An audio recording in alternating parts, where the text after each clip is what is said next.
So, Till, thank you very much for joining me today. I'm sure everybody's very interested to hear your thoughts on the topics we're discussing here. The first question I've got for you is, what advice can you give our listeners on the benefits of continued education and further studies, even after starting your career? Yes, so hi, first of all. And yes, so if you're a company or even a political party, if you're stopping to develop and invent and stop to learn, you stand still and somebody will overtake you. That's exactly the same what will happen with you when you consider yourself an ordinary worker. Somebody else will have a skill and he will have yeah, an advantage. Somebody will take him and not you. So that's number one, why learning and development, even after starting your career, is crucial for success. Another thing is learning is fun, at least for me. And the more you learn, develop, and dive deep into topics, the broader total picture you're getting. So after a few years, you will be able to understand many, many more things and connect the correct dots. Um, yes.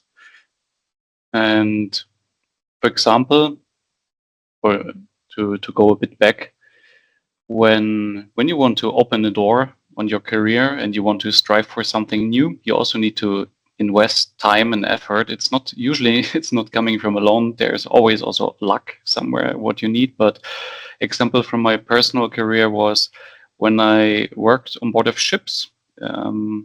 Or I changed jobs from working on ships and changed shoreside into a project management job, and I realized quite fast that this is not a long-term fit for me. But I also knew that with my education, I have zero chances to go somewhere else. So I decided to study another Master of Engineering, and it was 2 years of sacrifice because it was a full-time master study while I had a full-time job. It was not supported from my company at that time, and I had a newborn baby at home. So I learned in the very early morning hours. I learned while commuting with the train to my work, and learned in the evening. So, but in the end, I succeeded. I finished my degree. I was in the top 10, and this eventually opened my door to find a way to Amazon, which was a great success for me.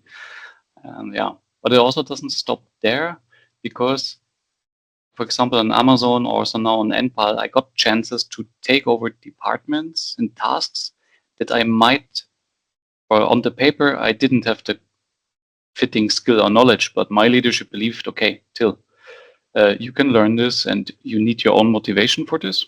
But I started in my leisure time to dive deep into this. For example, Amazon, I took over the power and the energy team for Middle Europe, and I had no clue about power grids, hardware technology, nothing.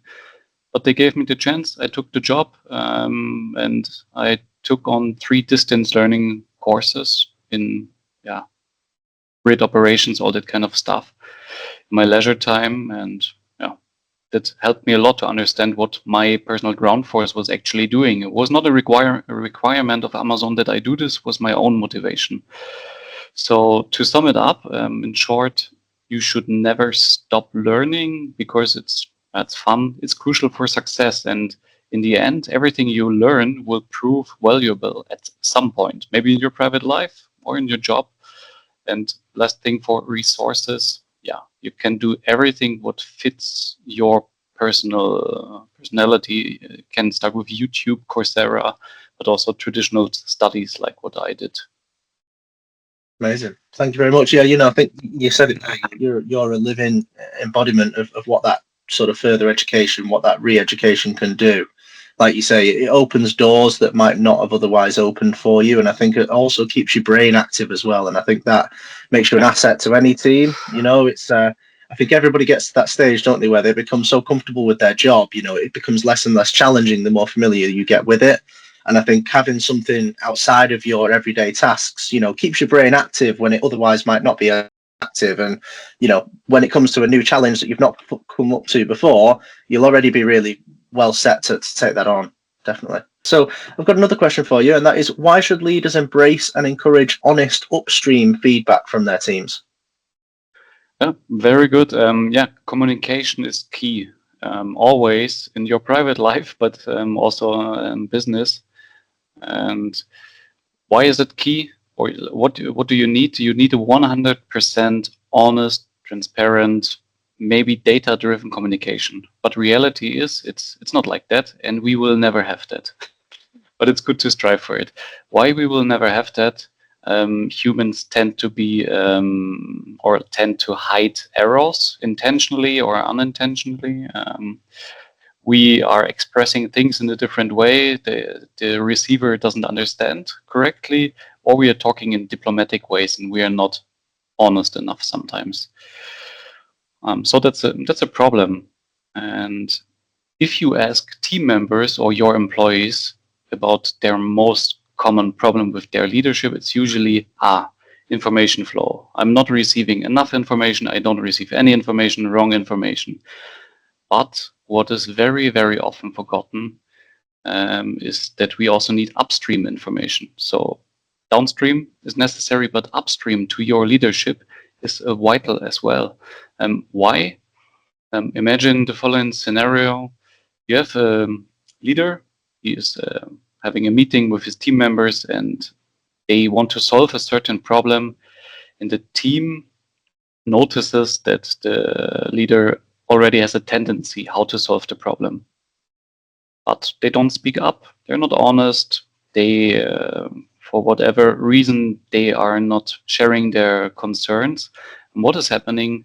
The leader is very likely to take a wrong or a non-informed decision, and that's not good. Another example is an unsatisfied employee is just unhappy with his task, with his salary, whatever. If he doesn't tell his leader, he cannot know it. Of course, he also has a responsibility to actively ask for that, but nobody can look into your brain. And if you don't speak up, nobody can hear you. So that's also a responsibility of the team. But the main responsible part is here, it's me as a leader to build, foster an open-minded culture where your team actually is encouraged to speak up, share opinions, and voice their concerns. Because without that, it's just not working. So also here, very short communication flow is priority number one, but up and downstream. And we need to build an area where this is working. Yeah, definitely. And I think, that two-way communication, especially when it comes to, honest feedback, I think that's a really great way to build a good relationship and a great foundation for a strong relationship, but also for both parties to improve, because I can imagine it not being a nice feeling to just constantly be the one being, giving feedback all the time. If you're in a position to give that feedback as well, you feel like more of a, it's an equal relationship in that instance. So question 3 then is, what strategies do you implement within your teams to keep them motivated? Yeah. So over the more than 1 decade that I'm having now, small specialized teams and huge operational teams, so basically everything, for myself, I found 5 principles, if you want to call it like that, that are guiding me to keep a team motivated. And number 1 is reliability. So as a leader, you need to show and prove your team that they can rely on you. So you need to support them with another department, with other employees, help on a project, or simply be responsive and follow up on their questions. And sometimes the follow up is just, yeah, sorry, I have no update. I know you had a request, but I don't have anything for you, but it's still on my mind. And if you show them that they can rely on you, they will do everything that you can also rely on them. Number 1. Number 2 is active listening. Also sounds easy, but you need to be a very attentive, sensitive listener and watcher and able to read and interpret signals of your employees. I know, especially remote, that's sometimes not so easy, but if you see that somebody is behaving differently, sending messages 3 a.m. in the morning, or they change their behavior, aggressive, whatever, or they're sad for a certain period of time, this is a warning signal. And what is your task as a leader? You need to take care of your employees. And care means, it's my, or that's how I see it, care is you need to take care that they're healthy, healthy mentally and physically, and not get sick. So that's number one. And if they're struggling somewhere with a task, or if they're struggling during their private life or whatever, try to be as flexible as possible, give space, try to adjust. Of course, we never can forget the business, but do your best, use common sense. Number three, shared vision for a team. That also sounds easy, but it's usually not that easy, especially if you have project management teams. How can you build a vision? You can do it during a brainstorming session and define, okay, where do we want to go? What should be our team tenets? What are no-goes? What are goals? And maybe best thing is to have targets, data-driven targets, always easier to follow than just words. And this, a vision is motivating one team and going into one way.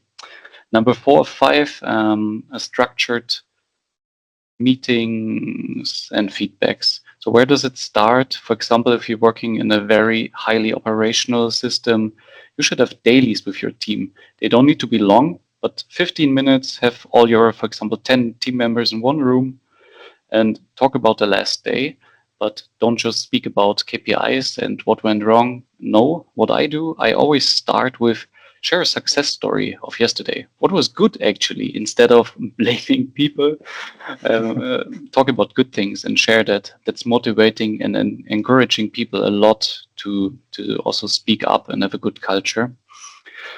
For personal development, you can have one-on-ones weekly, but they should not be from your leadership view, to give them new tasks and so on. This should be more team member.